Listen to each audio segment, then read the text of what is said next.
couple of weeks ago when we first spoke, you were going to be in a van on a road trip. Is that no longer the case?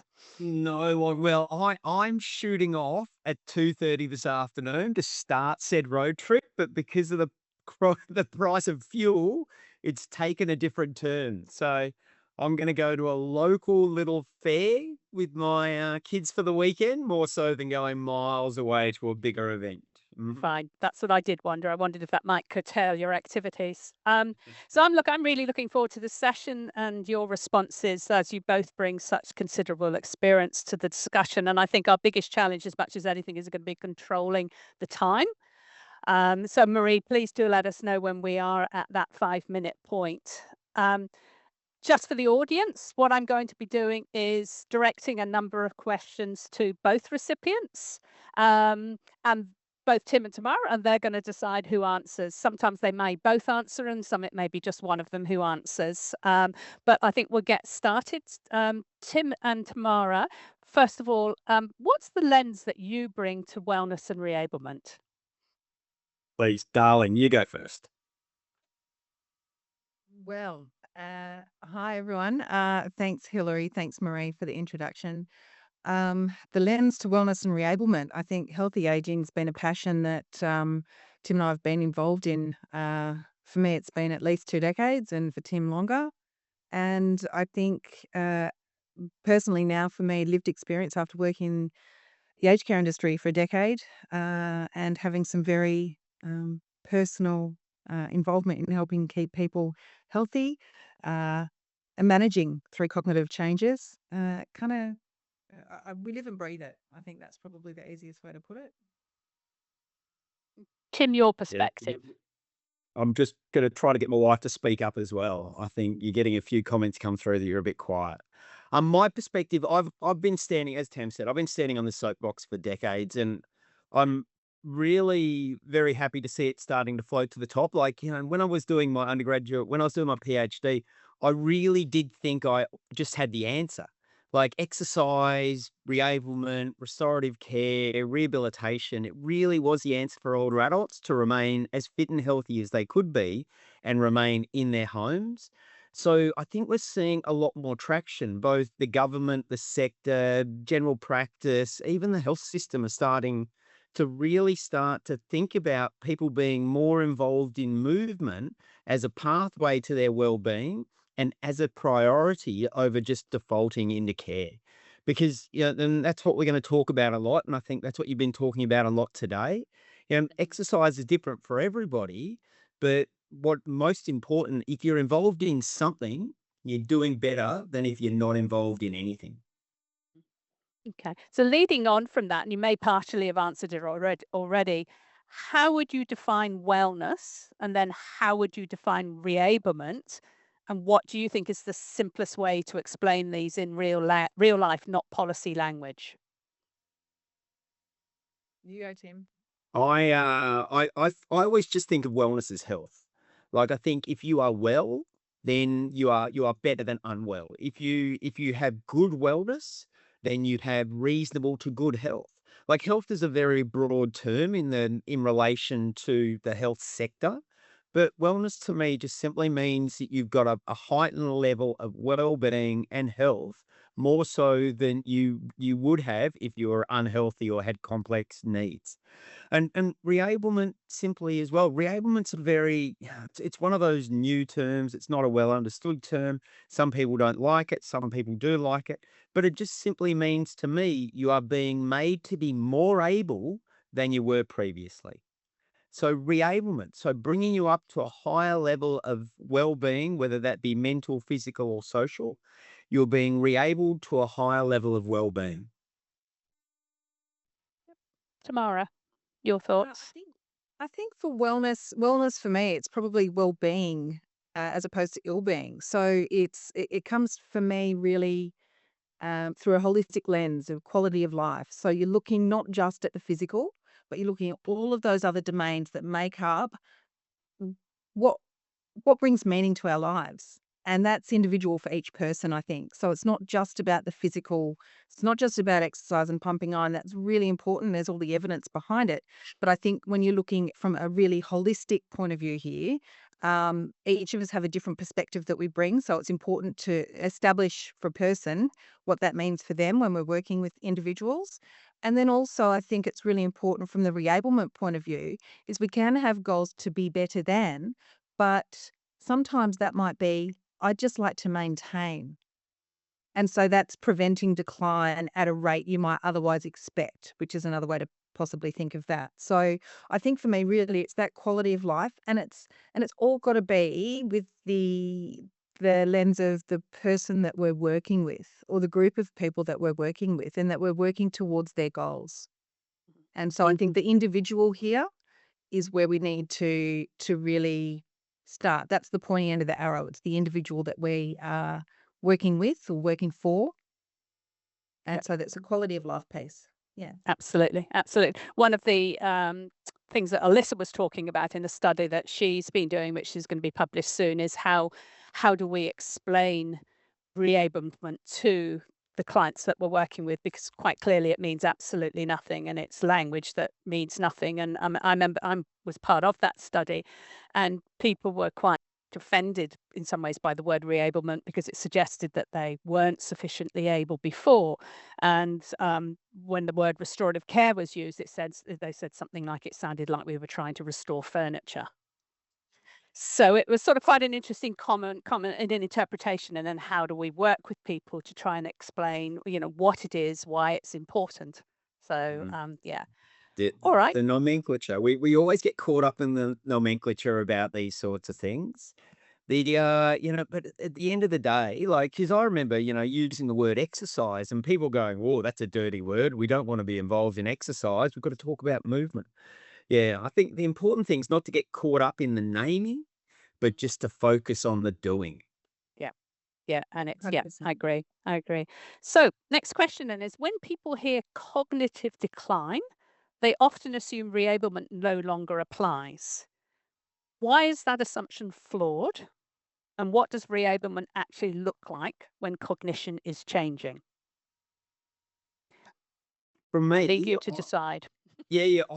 For me, like, so part of one of my previous roles when I was running community respite services, I put little gyms in each one of my community respite services because it was so important to me to people still have movement and activity and meaningful engagement. But if I wanted to take a group of people out for a walk outside in the gardens or in the parks or anything like that, I needed them to not be at fool's risk. I needed them to have strong legs. I needed them to be able to safely mobilize.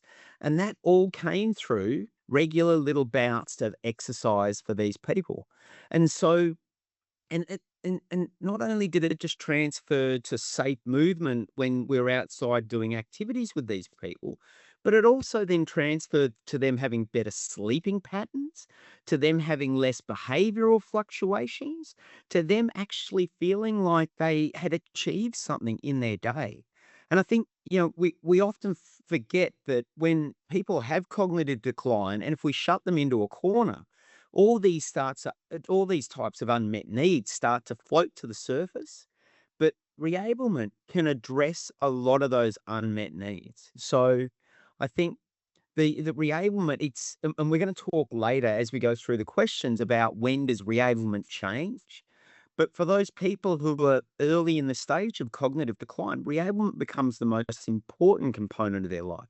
Not only just to keep them mobilizing, but as I said, give them the purpose as well as wear them out so they sleep well that night and have less behavioral fluctuations. I think with cognitive change, one of the things that we need to understand, and I specifically use the word change there, not decline, because a diagnosis doesn't remove someone's ability. And we need to be very clear on that. And it also doesn't remove their personhood, their autonomy, their independence, their ability to have agency over their life and their choices.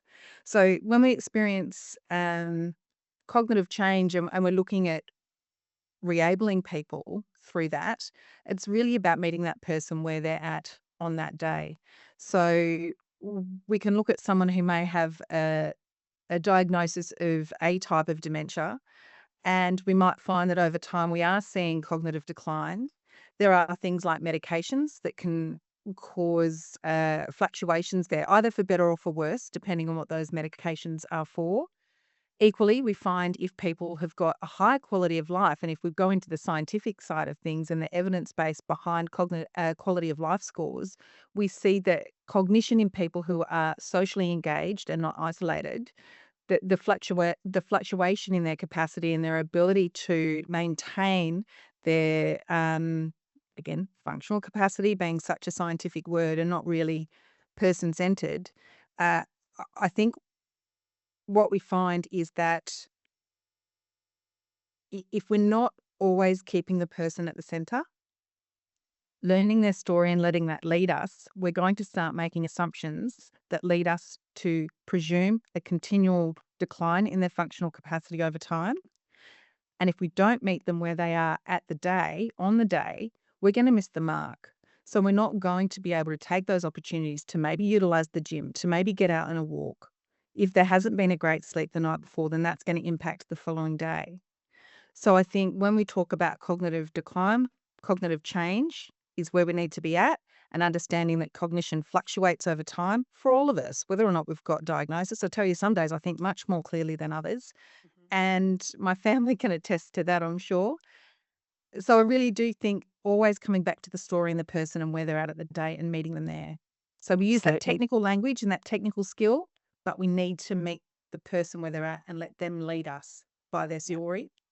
Yeah, absolutely. I think that seems to be a theme that's coming throughout the day. What matters most to people, that the human care, that the people are humans, and that we need to work with them where they're at. Exactly right. Okay. So we often hear about cognitive health being reduced to puzzles or memory games. From your perspectives, what everyday activities best support cognition while also building strength, mobility, and balance? So, the practicality of how we build strength, mobility, and balance into everyday activities. I feel sure Tim will be launching into this one first of all, but please fire away. This is what's going to happen, Hilary. I'm going to Well, launch it's you the to tell control you to make a sensible answer to follow. That's right. That's right. Yin and yang, I think it is. Uh-huh. Well, yeah, Tam made a really good point recently in that previous bit, because it is about meeting the person where they are at. It is, and so this is the interesting thing. I think we often approach exercise as this really blunt instrument. I'm going to use exercise in interchangeably with reablement quite a bit in this space, but um, and we throw it in as a blunt instrument. We use a one size fits all sort of activity for people, but we do need to find out what people enjoy, what people like, what people have experience with, what people are comfortable with. So, in relation to your question, what everyday activities? There's 1,000 of them. For some people, it might be just trying to really maintain housework. They've always loved to do the housework. They've all who does, but some people have, and they're very comfortable doing it. And so the getting up and getting down and moving around the house is all those sorts of movements, which are, when done repetitively, help somebody maintain their functional well-being. One of the greatest ones is always gardening. Like, not only is gardening filled with joy for a lot of people, but it involves getting up, getting down, lifting, moving, changing, chopping, dexterity hand movements, as well as large lower body movements. And then at the end of all that, you stand back and you go, look at what I did today, because now all your flowers have been pruned, or you've changed your garden beds, you've pulled up your bulbs and you've replanted something. So it can have that really good feeling of purpose while still being a significant incidental activity. In relation to even jumping further forward, if people are starting to become physically more sedentary, then going down a pathway where they're actually learning about new exercise modalities can even have great cognitive impacts as well, because not only are they challenging their mind to learn a new activity, learn what a machine is and what the name of it is, but they're also getting that stimulation of utilizing that machine, which then creates blood flow, blood into the brain, all that sort of stuff as well. And all these things, when done well and when done through a broad spectrum of activities like gardening is one activity. But as I mentioned before, there's all these things that you're doing within gardening, which are then going to challenge your balance, your mobility, your strength. So you're getting the best of both worlds. The trick is doing it repetitively as well as doing it with some level of challenge. Now, there's a fine line between risk and overdoing it. But when people do things repetitively and work to their greatest capacity, challenge themselves a little, then the outcomes are always positive when we talk about reablement. That's my blunt answer. Tamara's going to go and give us some more detailed answer, I'm sure. Please do, Tamara. Oh, I don't know about detailed. Like, who doesn't want to have a bit of joy in their life? So, what are the things? It will always come back to the story for me. Always come back to the story. So, someone may love gardening. That's fantastic. If they were also a teacher in their earlier career, possibly, as they're experiencing cognitive change, and if they are involved in either group activities or they've got family coming to visit or they've got people involved in their lives that are helping them to maintain that quality of life, then it might be that you say, can you teach me how to prune those roses? So they've been a teacher, it's something that they've done and they've got the technical skill themselves in their life and they love their gardening. So bringing joy through and helping cultivate that, not just for gardening, but I think that that's another avenue that we need to consider is what is it about the person that we know can bring them joy when they might not necessarily themselves recall or appreciate how that might be brought forth for them. So you might have always had the nana that's always cooked for the grandkids. So now it's like the grandkids are maybe a little bit older. Why don't the grandkids come over and say, Nan, I remember we used to do this. Can you help me make scones? Can you teach me how to make your favorite cookies? I remember when you made. Bring out the photos. Talk about things that were done previously that brought joy to help spark that again. And often when we spark that little bit of joy, we can actually use that as a bit of a reset or starting point to or socially re-engage someone or to prevent further social isolation. So whether that's in their home environment, in the community, or in something like a respite centre, for example. So there's lots of opportunities that we can bring forth for people when we know their story. And when we're a little bit creative and thinking outside of the box, move away from the technical language, move away from the thoughts of this is what worked for the person I worked with last week. The person in front of you, who are they today? Where are they today? What's their story and what brings them joy? It might be puzzles. That's fantastic. But it also might not. So if we go a bit further into this is where I'll start talking about trauma-informed practices as well. So that's probably a bigger piece of the puzzle. So I might keep it out of the answer at this stage, Hilary. Yeah, we'll see whether it comes up in a moment. Yeah. So, and you may well have answered the next question partially. So when someone's still capable, but starts avoiding tasks or movement due to fear or loss of confidence, how do you help them re-engage without undermining dignity? And I think you've just partly answered that, Tamara, with the engaging the grandkids, answering present. Let's go back to doing what we've done before. I know you used to cook. I used to do some things with my mother and said, well, why don't we go and have a look at those photo albums, or why don't we go and look at the flowers at the Bowls Club? You used to love that. Let's go and get back there. So if you want to expand on that one at all, if people start avoiding tasks, how do you help them re-engage? I think that's perfect for me to lead that one. I think Yeah. if people are starting to avoid the tasks, you need to think a little bit about what's the why. Is it fear? Is it fear of failure? Is it fear of embarrassment? Is it Uh, pain? Pain? Mhm. Don't Yeah, forget pain. there's so many different reasons that people will stop doing things that they've always been doing. Quite bluntly, I think a lot of people stop doing things they've always been doing because people start doing things for them. So if we take the approach at every stage to do with and not for, and that's right throughout the life cycle for someone, how do we best facilitate someone's independence and autonomy and their sense of pride and joy in what they do? Is let them keep doing it and give them a safe space to do that. And when we talk specifically about cognitive change, we all need to slow down I am a terrible fast talker. I really, really do need to concentrate on slowing down my speech and waiting for someone to come back to me with their response. And that's not just people experiencing cognitive decline. It's the way my brain's sort of wired. It goes, goes, goes. Sometimes it's just, all right, Tamara, be quiet. Just Mhm. wait. Be comfortable in the silence and allow people to process some thoughts. Yeah. Yeah. Yeah.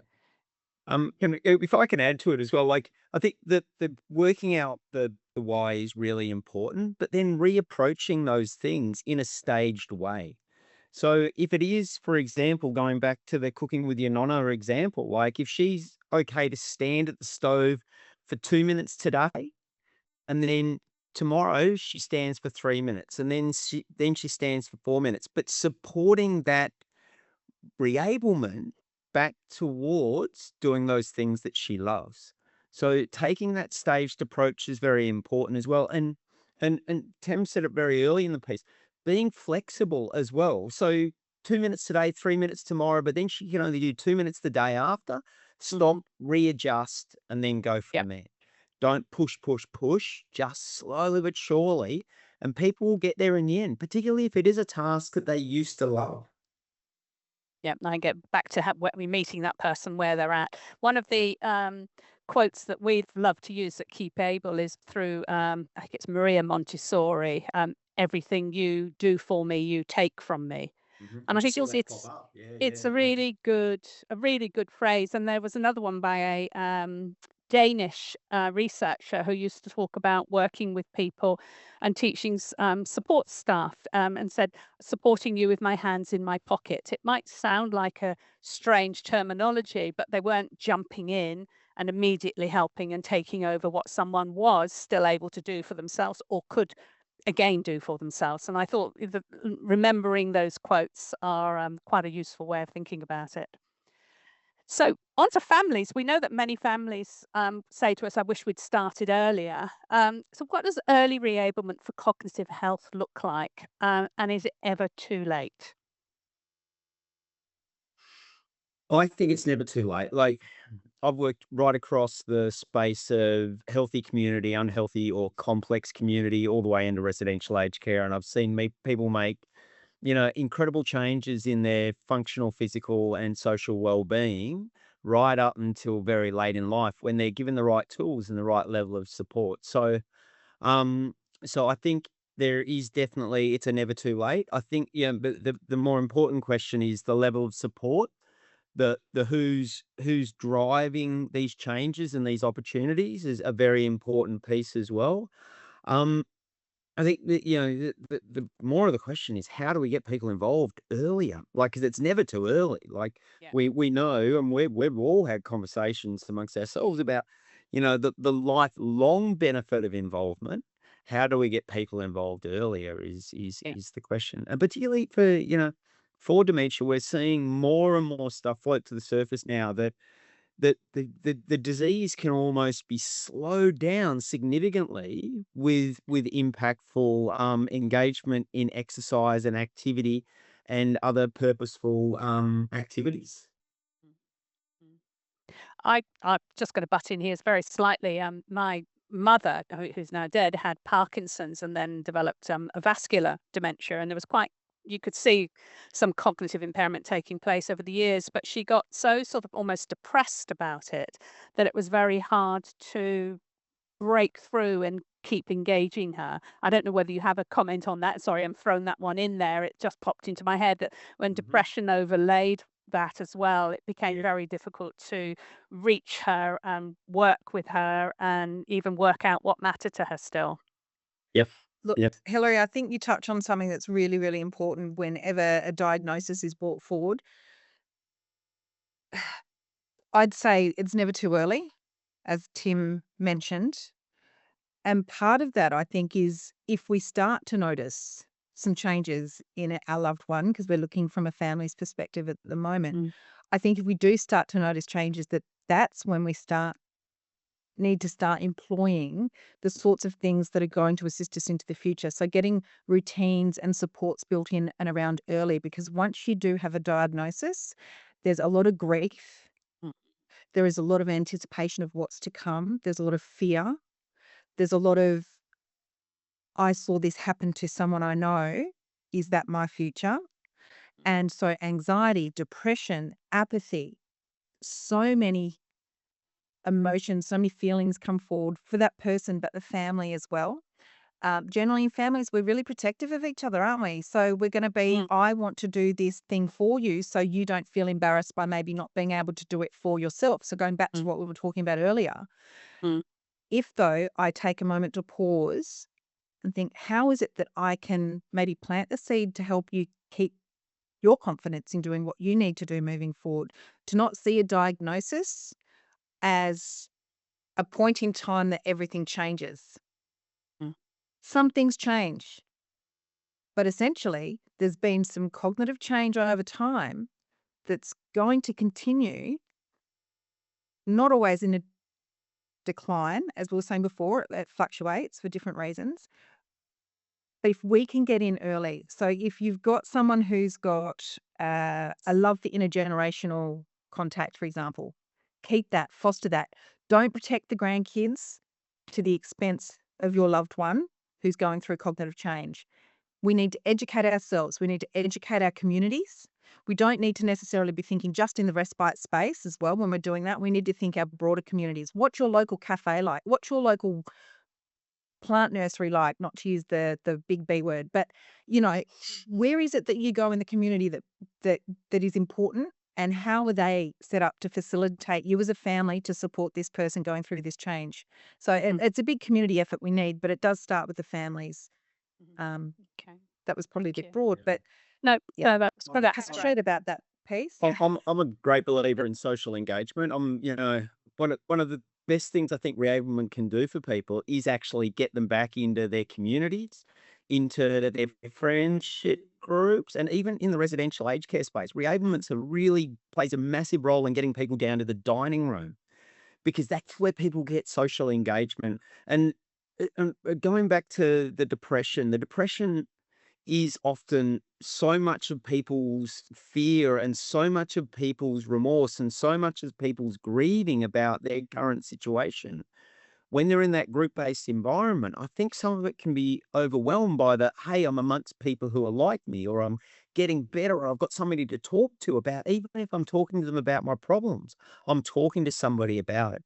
So it's not the sole answer, but I think if people can find great social environments for people to be engaged in, it can help people go further once they've got a diagnosis. Yep. Okay. I'm going to jump one of the questions merely because I don't want us to run out of time, but I might come back to it. But this follows on well. What are the signs that we're supporting someone well versus doing too much or not enough? You're meeting the person where they're at, you're going to know. Mhm. You're going to know. You will feel it. You will see it. It will be Mm, writ large if you're willing to look at it. So whether you are coming at this as a family member, whether you're coming at this from an allied health professional or someone who's worked in the aged care space for a very long time, it's if we take the time to look at the person and hear the person and know the person, we will know if we're getting it right. Yeah. There will be I there will be quality of life, there will be joy. It might not be perfect all the time. We're going to then be hopefully having more good days than challenging days. We're going to then hopefully be seeing little sparks that we can then pull that thread and really start getting things moving in a positive trajectory for that person, regardless of where their cognition is going. If we've got a positive trajectory with their quality of life, even if that means that some days we're not getting improvements, if we're meeting them where they're at, we can still meet them on the challenging days and know that there'll be some good days still ahead. Yep. Yeah, I couldn't Super. agree more. If the care, the allied health, the reablement, the engagement, the social engagement you're giving somebody is truly meaningful, you will know. If it's transactional, you will Yep. also know. You'll also know. Absolutely. Yeah. So I'm moving on to a question which I know will be appealing to many people. For someone living with dementia in the community, what does dignity look like in everyday reablement, and what does good dignity of risk mean in practice? It's a topic that's discussed quite a lot around reablement, that dignity of risk side of things. So Either one of you kick off. That'll be me. So with with dignity, again, it's the person. It's coming back to meet that person where they're at. And on the days that they are able to do the things they want to do for themselves, whether or not that makes sense to you, that's okay. That's okay. So if someone's going out to the garden to do the weeding and they can't, they start pulling up the flowers that are just blooming beautifully that you put in last week, well, so be it. If that's meaningful right now and you've got someone who's at a more advanced stage of cognitive decline or dementia, if they're doing something that is working for them, their plants, replant them, get some new plants. It's about making sure that that person is respected enough to be able to make the choices that they can make on a given day. So on the days that they are not feeling great, it comes back to things like, is it pain? What's causing this? What's causing this challenging day? And you might see some choices they're making where you go, oh, is that a good choice? Are they safe? And I use that word safe with a big caveat. There's a broad definition in the dignity of risk space when you're talking about safety. If someone is doing something that they want to do, it's not putting them at direct risk or other people at risk, go for it. How many times do you see in the media that you've got the 90-year-old that for her birthday wanted to go skydiving and got to do it? Mhm. Not a lot, but it's happened. How many more people would like to go skydiving on the 80th birthday or the 85th birthday? Have they got the structure and the support around them to facilitate that? Just because I, as an individual, am scared that someone else is doing something, I can't just say, well, because I'm scared of you doing that, you can't do it. That's not the line there. It's what would that person want for themselves, comes back to their story, comes back to their goals and working to their goals, and it comes back to meeting them where they're at. So that's probably a whole other discussion I think we could have. Yeah, it's when it's we're a big talking about discussion, I dignity and risk. think. Yeah. Yeah, And yeah, yeah. I know you're going to answer, Tim, but I sort of always go back to sometimes care plans are not very flexible. And I think that's always a challenge around the level of flexibility that's needed within a care plan to enable someone on that day to do more or allow them to do less because they're not feeling up to it and that side of things. And how do you work your way around that? Yeah. I think simple things as well. Like, yeah, we often challenge the person with dementia when they've not recalling something properly. And I'll bring my mother into this. My mother is bedbound. She lives in TV land. And just when I'll go around and I'll talk to her, and she's like, "I was on this wonderful holiday in Japan." But instead of me going, "No, you weren't," I go, "Tell me all about it. Let's talk about your holiday in Japan." And just giving her this opportunity to relive something as much as it might not have actually happened, but reliving it and be there with her and relive it with her. Lovely. All right. Now, I think we've got a couple of questions left and probably only a few minutes, so this is good. What are 2 to 3 practical anchors that work across most home settings? Now, you designed this question, Tim, so I think you can be the one who answers it. I think I designed it for Tam. I All think right. Okay. I put it in there. All right, Tam, he's put you up for it this one. Okay, so in the home setting, Yes.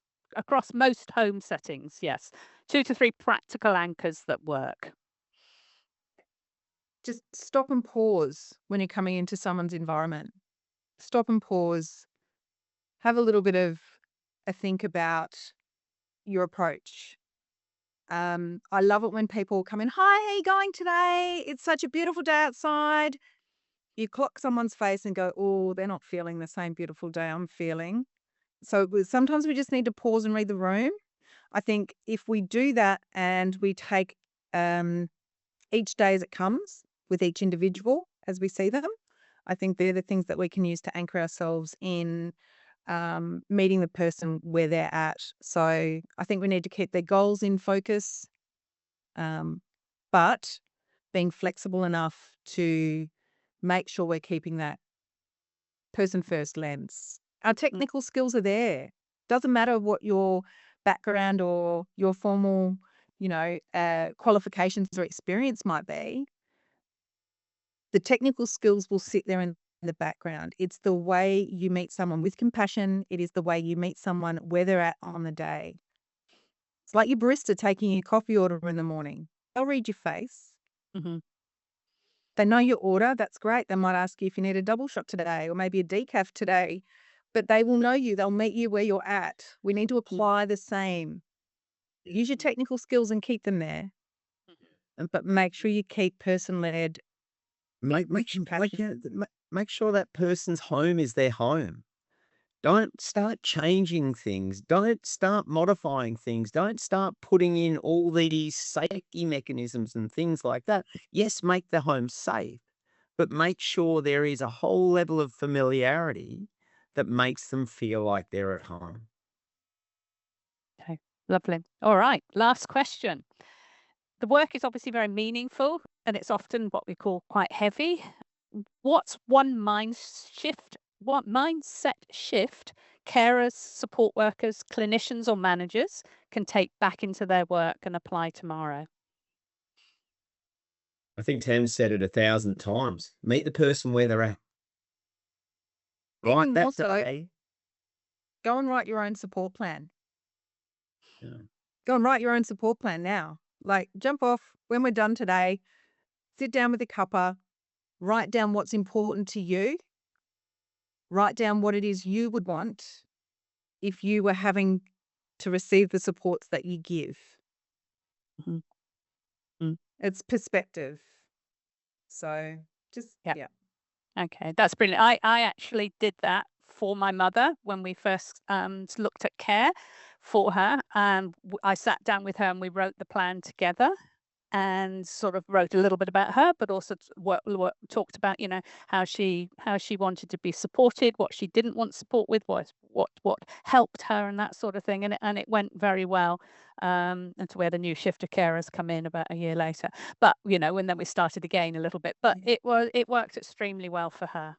So, Tim, did you have a response to that last question, or is I think Tam's got it under control. Like, I think we all do as well. Like, one of the things Tamara and I have definitely learned, and I've had a real pivot in the way I look at things like reablement and stuff like that. Once upon a time, I thought I could do the same thing for years and years and years with an older adult. But now, with our personal experiences and with more and more experience with clients, we've realized there is pivots and changes. And so I think it is very important, like Tam said, for people to project forward, to make others aware of what is important to them, so that when they get to a point in their life where there might be cognitive decline, physical decline, that there is people who can wrap around them and say, hey, I know what's important to you. But yeah, I reiterate back to, for like the caregiver, we could talk about all day. The health of the caregiver is just such an unsung hero in this space. The healthier they are, the better they are to look after these clients. But we often don't do enough to actually protect the health of the caregiver. Mm. But yeah, in finishing on that question, I think going back to, as I said, meet a person where they're at every day, come in, read Yeah. the room, work out where that person is at that day, and then take that day forward from there. No preconceived ideas, no care plans that are saying this is happening in these Mhm. rigid sort of day-to-day activities. Yeah, meet the person where they're at. Oh, Probably one just last little thing would be reflective practice. Reflective. Reflective Yes. practice is just Mm. so something that a lot of people do without thinking, but it's nice to do it with a conscientious effort there to go, well, today went better than expected, or today didn't quite go the way I would have liked to have seen it for whatever reason. So as the person doing the support or the care or the work, how did I feel? What could I do differently tomorrow for a different outcome, either in the way I feel or the way the person I was supporting feels? Because we've still got, it's person to person care. So the big systems where people are caring for people, it's really hard. We need to help ourselves as well as the people we're helping. It's so complex. Yeah, that's a great point to finish on. I'd like to thank both of you for coming along and giving up part of your holiday, on school holidays. I heard earlier that you were worried about that your children were using all the internet speed and stuff like that, and they were getting a bit worried about whether you're going to turn dog barking either. dog No barking. dog That's right. barking, The whole no- works. Yeah. But thank you so much. You brought such depth and knowledge to this, and personal experience to the conference. So I think we could talk all day, but thank you so much for that. Thank you.